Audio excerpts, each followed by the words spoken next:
Hi everyone, welcome to the channel of DFTW English, a channel to view the world from a different angle. Today, we talk about excessive epidemic control and prevention in China. Recently, a Beijing truck driver, Mr. Yang, experienced an absurd thing when sending a car full of cattle from Chefeng City, Inner Mongolia, to Zhangjiakou City, Hebei Province. It is reported that Mr. Yang had contacted all government agencies in Zhangjiakou City at all levels, and all of them had told him there was no problem stopping him from delivering the cows to the destination, a village in the city. However, the village committee did not allow him to get off the highway. The reason given by the village committee is that, although Mr. Yang has proof of a negative nucleic acid test result, he cannot prove that the cattle from Chefeng City are negative, as they do not have proof. Mr. Yang could not prove that the cattle were free of COVID, so he could not exit the highway. As a result, Mr. Yang held the cattle for more than 10 days, unable to transport them to the destination. He could only temporarily store them elsewhere. 2 of the cattle died, a significant loss for him. On June 14,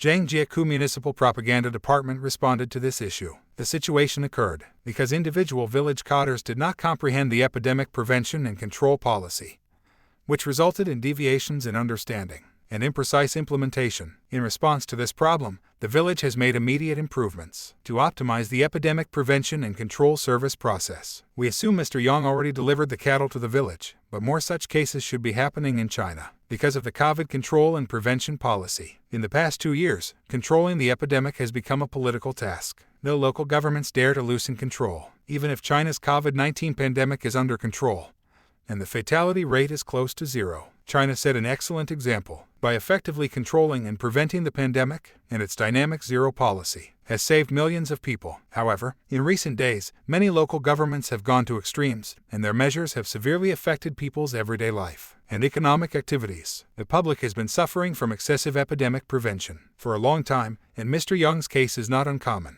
In some places, policies are so extreme that farmers are not allowed to go to the land without 48-hour nucleic acid certificates. There are checkpoints and restrictions everywhere that prevent the circulation of materials. Although many ministries and commissions, including the National Health Commission, have previously proposed to prevent excessive prevention and control and advocate precise prevention and control, and have given many explicit prohibitions, some local governments cannot decide how to control the pandemic and reduce the hassles at the same time. On June 11, 2022, China's State Council issued its first warning of excessive epidemic prevention in logistics and transportation. Zhangjiakou City was one of the 3 cities on the list. Interestingly, when the warning was issued, Mr. Yang still asked various levels of government agencies in Zhangjiakou City for help to get his cattle off the highway. It's worth mentioning that the bureaucracy behind excessive epidemic prevention and control often breeds corruption and lawlessness. Many residents have to buy super expensive vegetables and fruits when their communities are locked down,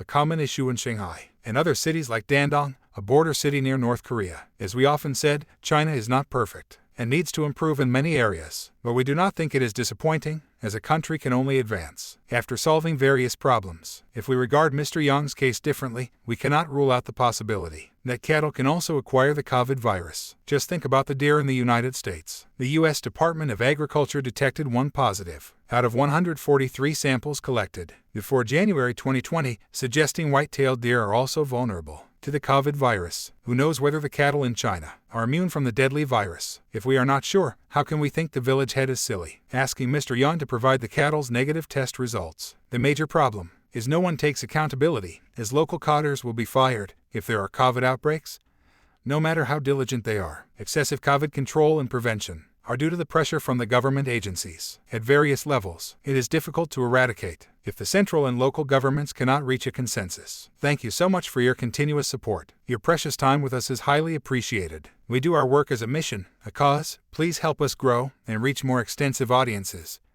by forwarding our content to as many people as possible. We publish videos daily and post long videos on topics viewers are interested in, once or twice a week. If you have not subscribed to our channel or turned on the notification bell, please do it now, so you will not miss our new content daily. Please use the PayPal or Patreon link below, or scan the QR codes to support us.